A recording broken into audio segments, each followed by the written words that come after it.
po si Resty Prabo po, anak po ni Julieta Sabado. Saka po maraming nagpapasalamat po ako ng marami kay Kuya Bal na tulungan po kami kasi kung hindi po dahil sa kanya, hindi po kami magkakaroon na ng titirahan. Kaya napakabait po ni Kuya Bal, napakabait po mabuti. Kasi po kung hindi po dahil sa kanya, gulong-gulo po ang isip namin, hindi po namin alam kung saan po kami makapunta. Kaya maraming salamat po Kuya Bal, lahat po ng mga staff ng Kalingap.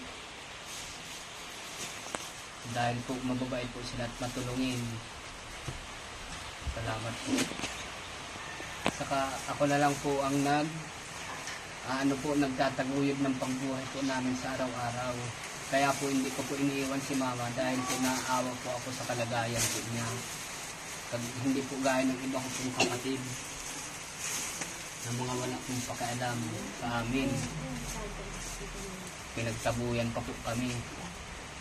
Ibang tao pa po ang nakapagpop sa amin. Maraming salamat po.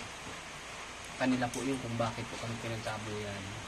Hindi nga namin naintindihan kasi yung mga in-laws ko nagalit sa akin, sinabihan daw yung mga anak ko na nandun na ang sino man to tumangkilik kay mama ninyo samantalang ako nasa abroad pa ay walang matatanggap na pamana kung tatangkilikin nyo si mama ninyo. Dahil pinaghiwalay po kami ng biyanan ko doon sa una kong asawa. Dahil nga po sa yung paghiwalay namin yun, kinainggitan ng biyanan ko ang tinatanggap kong allotment. Dahil isang seaman po yung mister ko, kapitan ng barko. Natural po, malaki po ang pera. Marami po akong pundar na mga kabuhayan, gaya ng rice field, mga nyugan, marami po nagsasanla sa akin. Nakapatayo din po ako ng 20 hectares na fish pond. Ngayon po, yung biyanan ko, yung gitirang maigi, sugarol, ang gusto niya, siya daw ang tatanggap ng allotment buwan-buwan. Magkano lang naman allotment na tinatanggap ko, hindi naman malaki.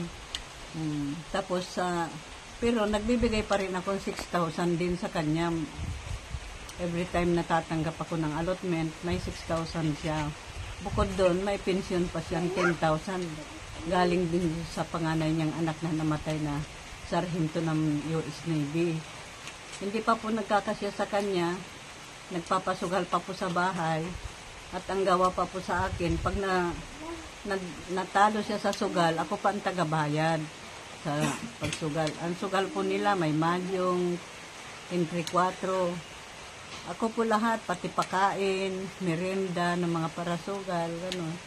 Nung malaman ng mister ko na seaman na gano'n ang gawa ng biyanan ko, sinorpresa siya.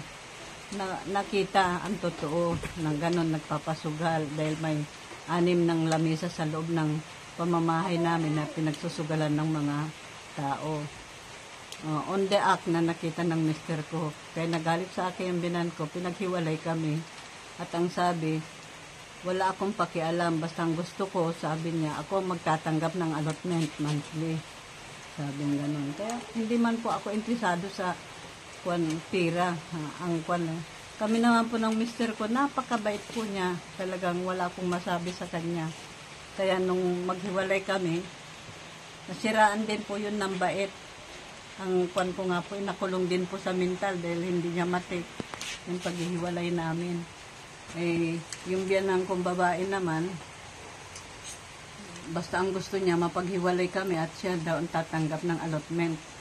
Pero hindi na sa kanya nagpadala ng allotment yung mister ko dahil isinusugal lang niya yung allotment. Walang nangyayari. Kaya ginawang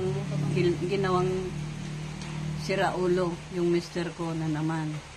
Dahil sa akin, sabi niya, pag hindi mo hiwalayan yung anak ko, gagawin din kita siraulo. Sabi niya ganun. Na-prove ko naman po na nagagawa niya yon dahil may mga ginawa na po siya. Anak niya mismo, ginawa niya. Kaya, hindi na po ako nag-interest po sa kayamanan. Iniwan ko na lang po. Kaya po yan ngayon ang Tapos, pag iwan ko po sa kanya, nag-Saudi ako, nakapag-asawa ako ng isang Indian national, kaya lang, hindi naman po maganda ang kapalaran ko sa Indian national po yun dahil para bugbog. Kaya, iniwan ko din po. Naghiwalay din, 14 na po nagpahiwalay sa amin. Kaya, bininta po namin lahat ng ari-arian, pinaghati-hatian. Kaya po ngayon, yun na po ang kalagayan namin ngayon.